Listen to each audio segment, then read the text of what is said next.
Un général à 4 étoiles. Un empire familial tissé sur plusieurs décennies. La colère grondante de Moscou. Un vote américain qui pourrait tout faire exploser. À l'heure où l'Afrique se trouve à la croisée des chemins, une question s'impose. Qui tire véritablement les ficelles du pouvoir sur le continent aujourd'hui? Et si le sort d'un continent se jouait bien loin des urnes africaines, dans l'ombre des chancelleries et dans la lumière blafarde des écrans, à des milliers de kilomètres des capitales africaines? Les États-Unis s'apprêtent à frapper Mohosi Kainerugaba, fils du président ougandais et général tout-puissant, d'une série de sanctions inédites. Héritier désigné d'un clan qui règne depuis près de 40 années, il n'est ni un chef rebelle, ni un paria. Il est le chef de l'une des armées les plus redoutées d'Afrique de l'Est, au centre d'un réseau sécuritaire tentaculaire qui s'étend de Kampala à Mogadiscio.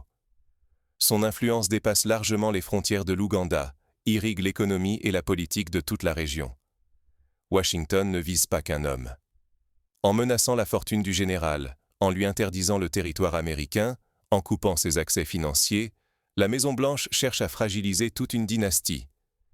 Ces mesures claquent comme une déclaration de guerre politique et risquent de bouleverser un système de pouvoir enraciné depuis une génération. Il ne s'agit pas d'une simple sanction contre un individu, mais d'une tentative de réécrire les règles du jeu, de signaler la fin d'une ère où certains intouchables, alliés ou non, pouvaient tout se permettre. La contre-offensive ne tarde pas. À peine les annonces américaines connues, Moscou hausse le ton, dénonçant une nouvelle ingérence occidentale. Le ministère russe des Affaires étrangères publie un communiqué sévère, accusant les États-Unis de vouloir imposer leur volonté à l'Afrique. À Ouagadougou, le capitaine Ibrahim Traoré et d'autres jeunes leaders africains dénoncent l'hypocrisie. Pourquoi les droits humains ne deviennent-ils un problème que lorsque les intérêts occidentaux sont menacés? Cette question, posée publiquement, trouve un écho dans de nombreux pays du Sahel, mais aussi au-delà, jusqu'à Kinshasa, Addis Abeba ou Bamako. Mais l'enjeu dépasse largement la famille Museveni.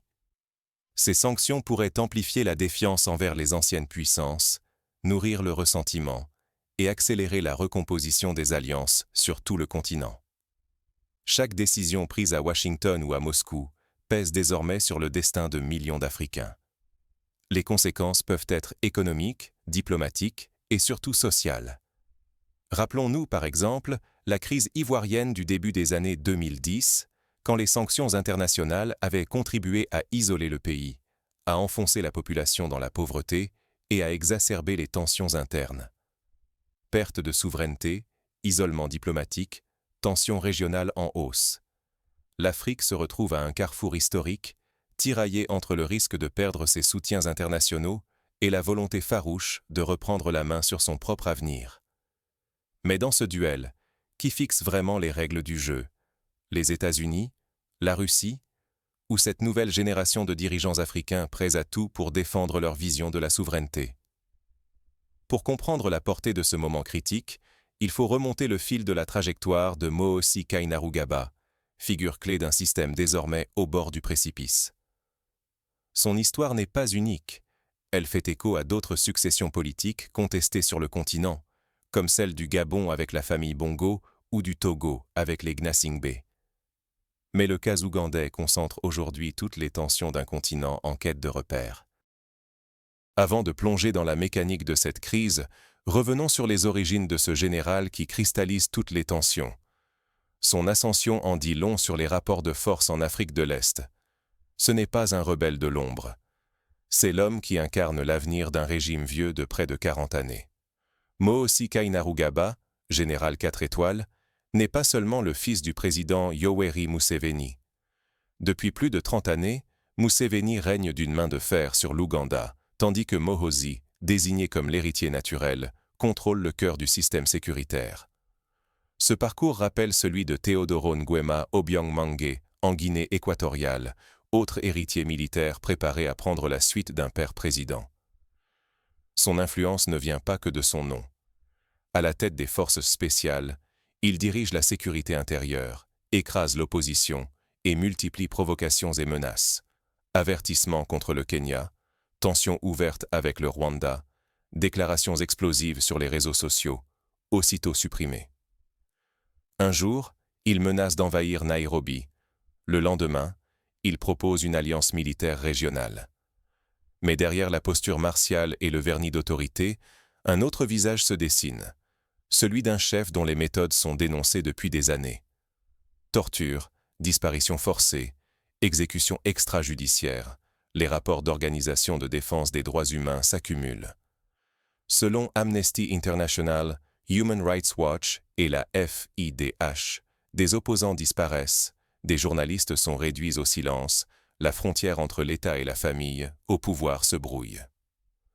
Pendant longtemps, l'Occident a détourné le regard. Pourquoi?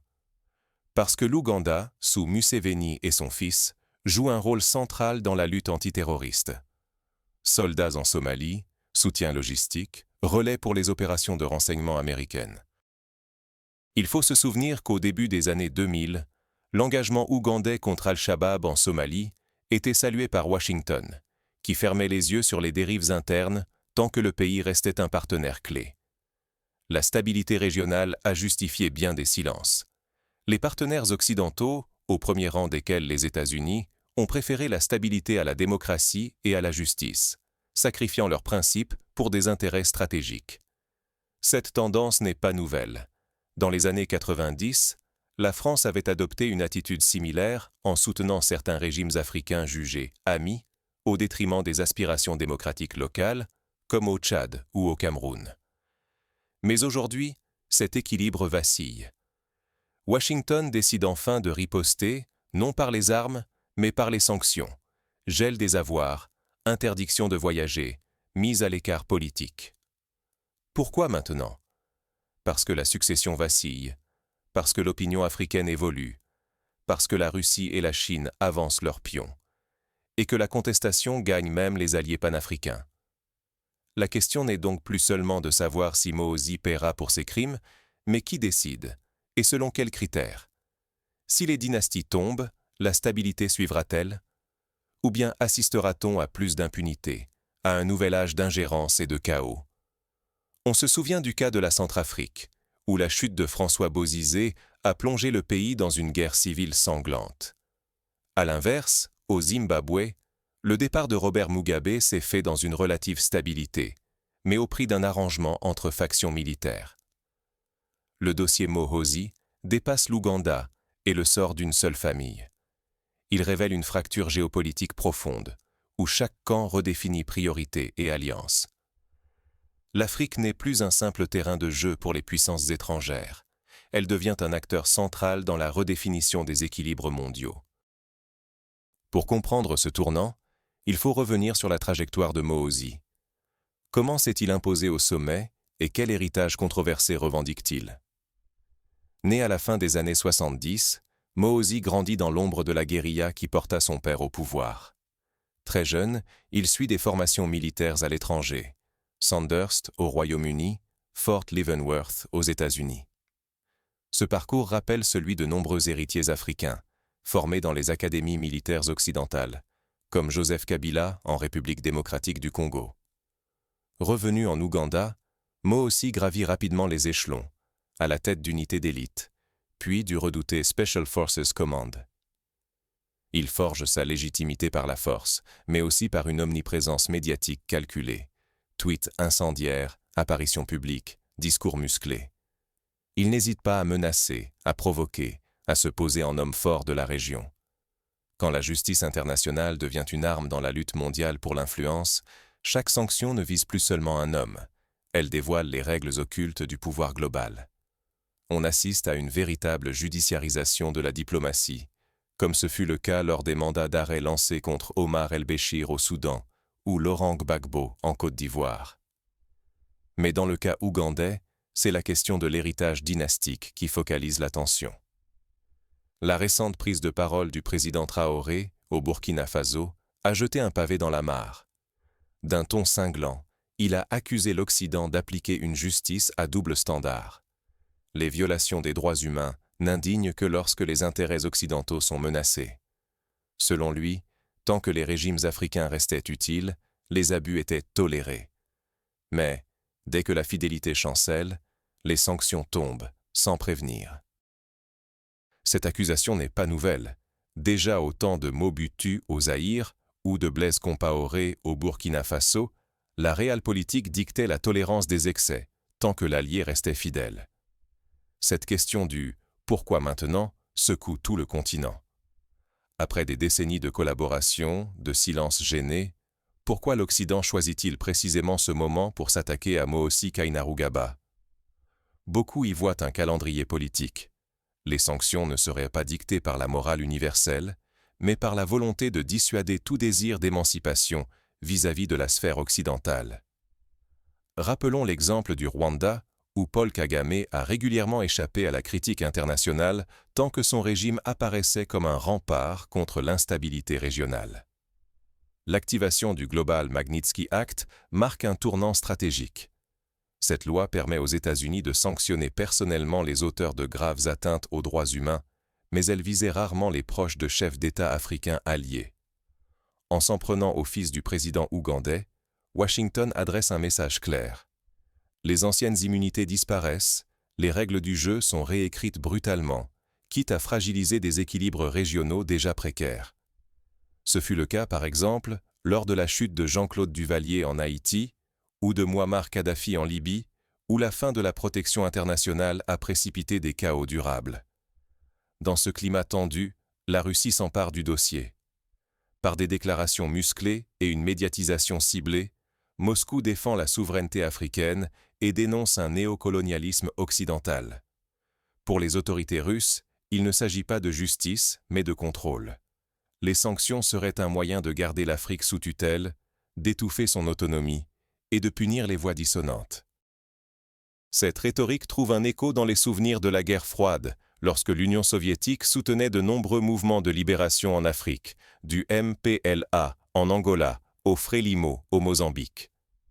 Ce récit fait écho auprès d'une population africaine de plus en plus sceptique. Sur les réseaux sociaux, dans les universités, la défiance grandit envers la prétendue neutralité de la justice internationale. Les sanctions occidentales sont perçues comme des outils politiques au service d'intérêts étrangers, bien plus que comme la défense de principes universels. Cela rappelle les débats des années 2000 sur le rôle de la Cour pénale internationale, régulièrement accusée de ne s'en prendre qu'aux dirigeants africains. Résultat, le discours souverainiste, relayé par les nouveaux leaders panafricanistes et la Russie, rencontre un succès croissant. De nombreux Africains y voient une alternative possible, voire nécessaire. L'Occident, en multipliant les sanctions sélectives, risque de perdre sa crédibilité et de pousser l'Afrique à lui tourner le dos. On l'a vu en Centrafrique, où le recours au groupe Wagner a été justifié par le refus d'une tutelle occidentale jugée illégitime. Un basculement d'alliance aurait des conséquences profondes. Le continent pourrait perdre sa capacité à négocier son propre développement, et la justice internationale, réduite à un instrument politique, trahirait sa vocation d'équité. C'est ce qui s'est passé en Éthiopie lors du conflit du Tigré, où l'hostilité croissante envers les critiques occidentales a renforcé la tentation de chercher des soutiens russes et chinois. À mesure que les sanctions façonnent les alliances, les lignes de fracture se durcissent. Mais derrière les discours officiels, d'autres acteurs se préparent à tirer parti de ce nouvel équilibre. Les multinationales, par exemple, adaptent discrètement leur stratégie, cherchant à ne pas être prises en otage dans cette guerre d'influence. Les sociétés civiles, elles, tentent de se faire entendre malgré la répression accrue. Quand l'ancien monde chancelle, qui s'en saisira? Sur le continent africain, les repères hérités de la colonisation vacillent. Depuis quelques années, les coups d'État se multiplient, et de plus en plus de voix rejettent ouvertement les cadres imposés par l'histoire. Il ne s'agit plus du destin d'un seul homme, mais de l'effondrement d'un système à bout de souffle. De Bamako à Niamey, de Conakry à Ouagadougou, une nouvelle génération d'officiers revendique la rupture avec l'ordre ancien. Une génération de militaires, farouchement anti-occidentaux et affichant un panafricanisme revendicatif, prend de l'ampleur. Leur discours allume l'imagination d'une jeunesse assoiffée de rupture, lassée des promesses trahies et des humiliations accumulées. Pour eux, il ne s'agit plus de gérer discrètement les intérêts étrangers, mais de réinventer ensemble un avenir libéré de toute tutelle.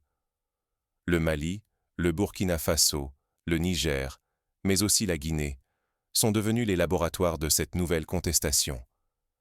L'Afrique francophone, et au-delà, assiste au retrait progressif des forces françaises. La France, longtemps perçue comme le gendarme du Sahel, voit son influence s'effriter.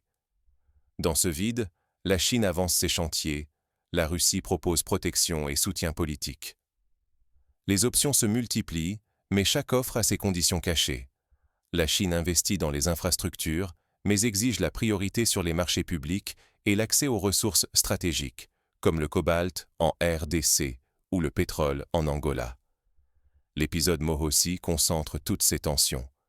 Washington tente de tracer une ligne rouge en sanctionnant le général, héritier désigné du pouvoir en Ouganda. Mais la manœuvre pourrait précipiter ce régime, et d'autres, dans les bras de Moscou ou de Pékin. Jusqu'où les États-Unis peuvent-ils maintenir leur emprise sans provoquer la fuite de leurs alliés historiques? C'est la même question qui s'est posée après le départ de la France du Mali, qui a vu le pays se rapprocher de nouveaux partenaires au prix d'une aggravation de la crise sécuritaire. Ce bras de fer se joue aussi à l'intérieur des frontières. En Ouganda, la stabilité du régime est plus fragile qu'il n'y paraît.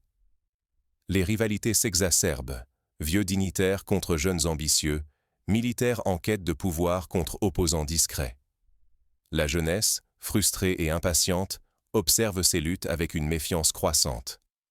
Et l'opposition, affaiblie mais résolue, attend l'erreur fatale qui pourrait tout bouleverser. On se souvient de la révolution populaire au Burkina Faso en 2014, qui a chassé Blaise Compaoré après 27 années de règne. Le risque est double. L'Afrique peut, dans cet élan d'émancipation, conquérir une autonomie véritable, choisir ses partenaires et imposer ses propres règles. Mais elle peut aussi s'enchaîner à de nouveaux maîtres venus de l'Est, et voir ses États sombrer dans l'instabilité et les luttes de succession sans fin. L'exemple du Soudan, plongé dans la guerre civile après la chute d'Omar el-Béchir, rappelle que la fin d'un régime autoritaire ne garantit ni paix ni prospérité. La question reste entière. Comment se libérer du piège des ingérences et des modèles étrangers sans retomber dans d'autres formes de dépendance? Car l'enjeu dépasse la géopolitique. Il est existentiel. Qui, demain, décidera du destin africain et selon quelles valeurs? Mais ce bras de fer ne se limite pas aux chancelleries. Sur le terrain, chaque choix se paie, et la moindre erreur peut précipiter un basculement irréversible. L'histoire récente du Zimbabwe, où la libération du joug colonial a débouché sur des décennies de crise économique et politique, démontre que l'indépendance politique ne suffit pas sans institutions solides et une société civile vigilante. Face à l'incertitude, chaque acteur avance ses pions. Chacun perçoit qu'une fenêtre s'ouvre, mais nul ne sait combien de temps elle restera accessible. Les diplomates américains, russes, chinois, français multiplient les visites, les promesses, les menaces voilées. Les médias internationaux s'emparent du débat, mais le récit dominant reste contesté sur le continent. Dans ce moment charnière, la transparence et la cohérence deviennent vitales dans la gestion des dossiers de droits humains. Sans institutions crédibles ni compte rendu public, toute sanction, même la plus justifiée, risque d'être perçue comme arbitraire ou instrumentalisée à des fins politiques. Il suffit de rappeler l'affaire Hissène Habré au Tchad, où l'impunité a longtemps prévalu avant qu'une mobilisation régionale ne permette un procès historique à Dakar. Pour l'Afrique, c'est l'heure de repenser ses alliances. Diversifier ses partenaires, certes, mais jamais au prix de la souveraineté nationale. Il ne s'agit pas d'échanger une dépendance contre une autre. Il est temps de définir ses propres priorités, d'imposer ses conditions et d'affirmer sa capacité à choisir son destin.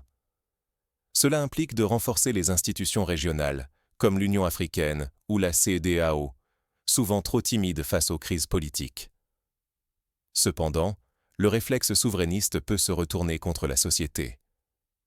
Sous prétexte de défense nationale face aux pressions extérieures, certains régimes pourraient renforcer leur emprise. La menace des sanctions devient alors un prétexte pour souder l'appareil d'État autour d'un chef, au détriment des libertés et du débat démocratique. C'est la tentation de l'opacité, où le pouvoir se dissimule derrière le drapeau. L'Algérie, par exemple, a longtemps justifié la restriction des libertés par la menace terroriste et l'ingérence étrangère. Dans ce contexte, le rôle des sociétés civiles est crucial. Il ne suffit plus d'attendre des solutions venues de l'extérieur, ni de dénoncer exclusivement les puissances étrangères. Les citoyens doivent réclamer des comptes à leurs propres dirigeants, exiger justice et transparence, refuser que le discours souverainiste serve à étouffer la contestation légitime. Le réveil populaire devient un enjeu de survie démocratique. Les mouvements tels que Y en a marre au Sénégal ou Balai citoyen au Burkina Faso ont démontré la capacité des sociétés civiles à infléchir le cours des événements. Ce moment Mohosi peut devenir le point de bascule. L'occasion pour l'Afrique d'imposer de nouvelles règles du jeu, enracinées dans ses réalités, moins dépendantes des injonctions extérieures. Mais cela exige un sursaut collectif, le courage d'innover politiquement, la construction d'un espace public où toutes les voix comptent et pèsent. C'est ce pluralisme, et lui seul, qui permettra d'éviter de retomber dans les pièges du passé. Le risque est immense. Si la société civile manque ce rendez-vous, la fenêtre de transformation pourrait se refermer pour de longues années. Ce serait le retour de l'opacité et la reproduction des vieux schémas. L'avenir de la souveraineté et de la justice sur le continent en dépend. Reste une question brûlante. Comment, concrètement, chaque citoyen peut-il s'impliquer pour transformer cette crise en opportunité collective? C'est sur ce terrain, celui de l'action citoyenne, que tout va se jouer. Car l'histoire ne retient que ceux qui osent la bousculer. Les exemples abondent. La mobilisation des jeunes lors du printemps arabe en Tunisie, les marches pacifiques en Afrique du Sud contre l'apartheid, ou plus récemment, les protestations contre la loi électorale en République démocratique du Congo, ont toutes montré qu'une action collective peut renverser des situations apparemment figées. La question n'est plus de savoir qui détient la vérité, mais bien qui façonnera les nouvelles règles. Nous vivons un moment de bascule. Désormais, les règles du jeu en Afrique ne sont plus élaborées dans l'ombre par des puissances étrangères. L'affaire des sanctions visant le général Mohosi Kainerugaba n'est pas un simple épisode de diplomatie. Elle met à nu la fracture entre un continent qui cherche à reprendre la main sur son avenir et des acteurs extérieurs déterminés à préserver leur contrôle. Rester spectateur, c'est accepter que d'autres décident du destin africain. C'est abandonner la souveraineté, le pouvoir de choisir nos alliés, la gestion de nos ressources et la possibilité de bâtir une justice crédible. S'engager, c'est défier l'ingérence, questionner la légitimité de ceux qui s'érigent en arbitres universels et contribuer à l'émergence d'un nouvel équilibre où la voix africaine pèse enfin. Pour cela, il existe des moyens concrets. Rejoindre des associations citoyennes, participer au débat public, s'informer de manière critique, interpeller ses élus, utiliser les outils numériques pour mobiliser et sensibiliser.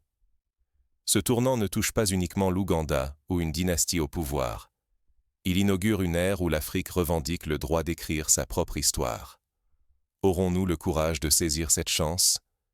Les décisions prises aujourd'hui pèseront sur plusieurs générations. Chaque voix, chaque prise de position, chaque action compte désormais plus que jamais. Pensons à l'exemple du Ghana, où la mobilisation populaire a permis l'alternance démocratique et une stabilité politique rare dans la région. La question, désormais, est posée à chacun d'entre nous. Accepterons-nous que l'histoire s'écrive sans nous, ou ferons-nous partie de ceux qui, demain, instaureront de nouvelles règles du jeu mondial à partir de l'Afrique? Tout commence par un choix. Maintenir le statu quo ou oser une refonte profonde des rapports de force. Le chemin reste incertain, mais l'enjeu est immense. Il s'agit, tout simplement, de décider qui écrira demain les lois, distribuera les cartes et racontera l'Afrique au reste du monde. Alors, à chacun la responsabilité d'agir, d'inventer, de s'engager pour transformer ce moment de tension en une opportunité historique. Car l'Afrique n'est pas condamnée à subir. Elle peut, si elle le veut, redevenir l'actrice principale de